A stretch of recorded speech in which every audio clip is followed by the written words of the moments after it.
নমস্কার, জ্যোতির্ময়ী দেবশ্রী। সাড়ে সাথী ঢাইয়া এই নিয়ে প্রোগ্রাম তো কন্টিনিউ করে যাচ্ছি, আপনাদেরকে বলে যাচ্ছি কিভাবে কি প্রভাব আসতে চলেছে, আসতে পারে, এসেছে, এগুলো তো কন্টিনিউ বলছি।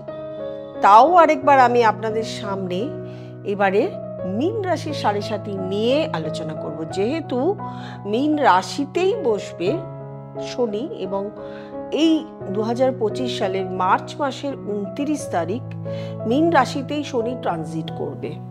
সেহেতু এই মীন রাশিতেই সাড়ে সাথীর প্রভাব কি পড়বে এই আড়াই বছর, তারপরের আড়াই বছর, এই 5 বছরের আলোচনা করব। কিন্তু লাস্ট যে কুম্ভ রাশিতে বসেছে সাড়ে সাথী, এই লাস্ট আড়াই বছরের আলোচনা করব না, একটু মন দিয়ে আলোচনা শুনতে হবে। প্রথমত 29 তারিখ যখন ট্রানজিট করবে শনি, সেই সময় কিন্তু মীন রাশিতে রাহু বসে থাকবে। রাহু ট্রানজিট করবে ওই ঘর থেকে কুম্ভ রাশিতে আসবে, সেটা কিন্তু মে মাসের 14 তারিখ, অর্থাৎ মার্চের 29 থেকে মে মাসের 14 তারিখ অবধি মীন রাশিতে রাহু এবং শনি কানেকশন করে বসে থাকবে। তাহলে সাড়ে সাথীর প্রভাবের মধ্যে যখন দুটো পাপ গ্রহ একটি রাশির মধ্যে বসে থাকে, তখন কিন্তু সেটার একটা আলাদা প্রভাব দেয়। নিশ্চয়ই সুপ্রভাব নয়, অনেকটাই খারাপ প্রভাব দেয়।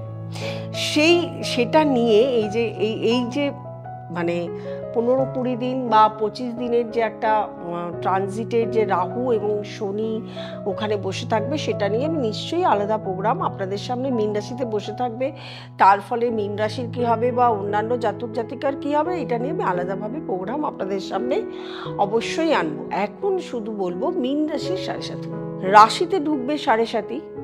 যখনই রাশিতে ঢুকবে সাড়ে সাথী, তখন রাশি থেকে তৃতীয় ঘর, সপ্তম ঘর এবং দশম ঘরে দৃষ্টি দেবে।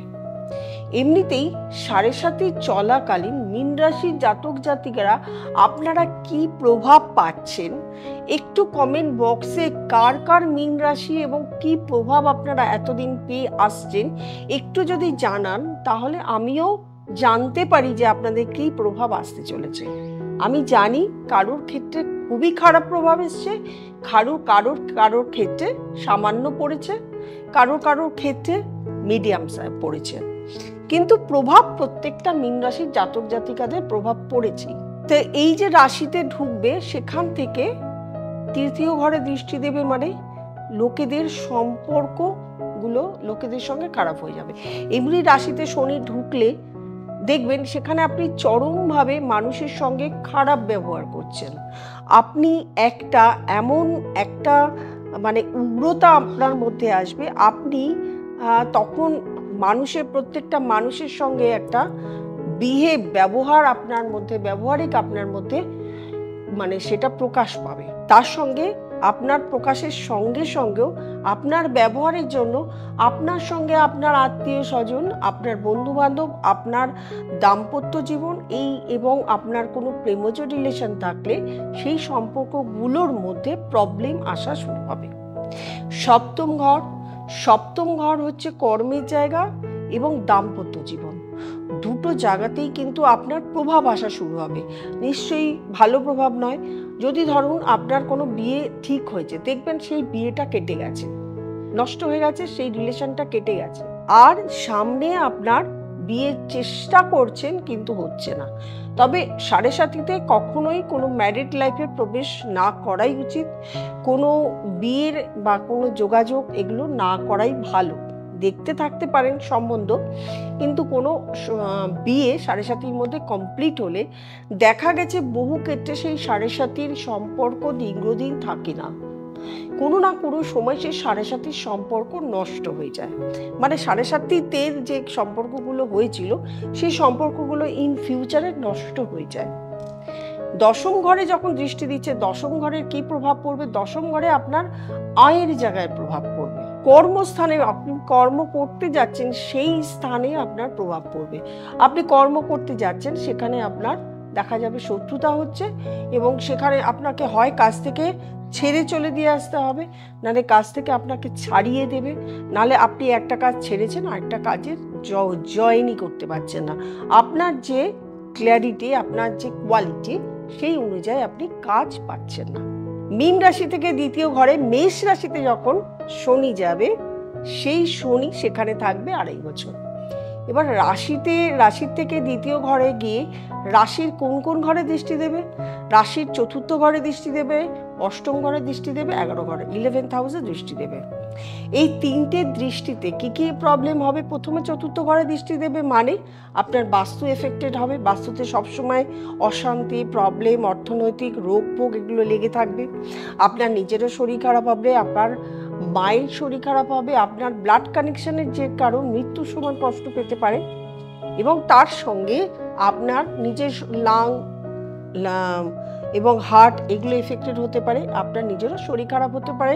যদি স্টুডেন্ট হন, পড়াশোনা করছেন, আপনার এডুকেশনের প্রবলেম আসবে।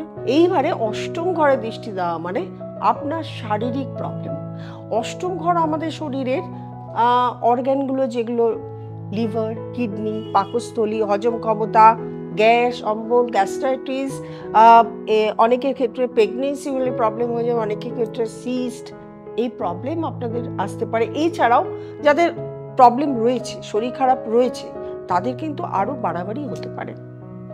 11th হাউস, আপনি কোনো কাজ হাতে নিয়েছেন, সেই কাজটা দেখা যাবে যে আপনি কমপ্লিট করতে পারছেন না। 11th হাউসের দৃষ্টিতে তাই আপনাকে কাজটা মাঝপথে ছেড়ে দিতে হচ্ছে বা মাঝপথে বন্ধ করে দিতে হচ্ছে। তাহলে 7.5 মীন রাশির যে 7.5 প্রভাব, সেই প্রভাবটা আমরা এই আলোচনার মাধ্যমে জেনে গেলাম। কিন্তু এই প্রভাব থাকলেই তো হবে না, কারণ এই মানুষ্য জীবনে আপনি যে কাজ করেছেন তার কর্মফল শনি আপনাকে এই সময় দেবে। আপনি যদি 2% কাজ ভুল কাজ করে থাকেন, তার 200 টাইমস আপনাকে ফল ভোগ করতে হবে। সেই জন্য আপনাকে সবসময় সৎ থাকতে হবে, পরিশ্রমী হতে হবে এবং ভালো কাজ করতে হবে। আপনাকে কিরকম ভালো কাজ করতে হবে? সমাজের জন্য করতে হবে। আপনার দ্বারা কজন উপকার পেয়েছে, আপনি উপকার করে কজনকে আপনি উন্নতির শিখরে তুলে দিয়েছেন বা উন্নতির পথে পরিচালনা করেছেন। আপনি বয়স্কদের শ্রদ্ধা করতে হবে, প্রত্যেকের সঙ্গে ভালো আচরণ করতে হবে, ভালো ব্যবহার করতে হবে এবং বয়স্কদের সম্মান, এবং যদি অনাথ শিশু থাকে, বয়স্ক বৃদ্ধা থাকে, তাদেরকে হেল্প, অন্ধ বা মানে খোড়া ব্যক্তি যদি থাকে তাদেরকে হেল্প, এবং নিডি পার্সন, দরিদ্রদের হেল্প, এগুলো আপনার সামর্থ্য অনুযায়ী অবশ্যই আপনাকে করতে হবে। এছাড়াও শনি দেবতা একমাত্র সন্তুষ্ট হন দক্ষিণা কালীর পুজো করলেন। শনি দেবতা একমাত্র আরাধ্যা দেবী হলেন দক্ষিণা কালী। তান্ত্রিক মতে দক্ষিণা কালীর কবচ বা মন্ত্র, এগুলো যন্ত্র তৈরি করে মন্ত্র বললে, এগুলো করলে শনি দেবতা সন্তুষ্ট হন এবং 7.5 প্রতিকার হয়। যারা মীন রাশির আছেন, যারা মেষ রাশির আছেন, যারা কুম্ভ রাশির আছেন, যারা ভুগছেন 7.5-তে, তারা, আপনারা তো বললামই, কমেন্টে জানাবেন। যারা কুম্ভ রাশি, তাদের কি প্রভাব পড়েছে সেটাও কমেন্টে জানাতে পারেন আপনারা। তারা অবশ্যই যোগাযোগ করে নিতে পারেন যদি আপনারা কবচটি চান। এই কবচটি আপনারা যে কোনো অমাবস্যা, যে কোনো পূর্ণিমা বা যে কোনো ভালো তিথিতে এগুলো তৈরি করা হয়। সুতরাং আপনারা অবশ্যই যোগাযোগ করে নেবেন। যে নাম্বারটি নিচ দিয়ে যাচ্ছে, স্ক্রল করছে ফোন নাম্বার, সেই নাম্বারটিতে ফোন করবেন, বুকিং করবেন, চেম্বারে চলে আসবেন, অথবা অনলাইন কনসালটেশন চালু আছে। আর যারা নতুন প্রোগ্রাম দেখছেন তারা অবশ্যই লাইক করবেন, কমেন্ট করবেন, শেয়ার করবেন, সাবস্ক্রাইব করবেন এবং নোটিফিকেশন অল বেলটি প্রেস করতে ভুলবেন না। প্রত্যেকে ভালো থাকবেন, আনন্দ থাকবেন। নমস্কার।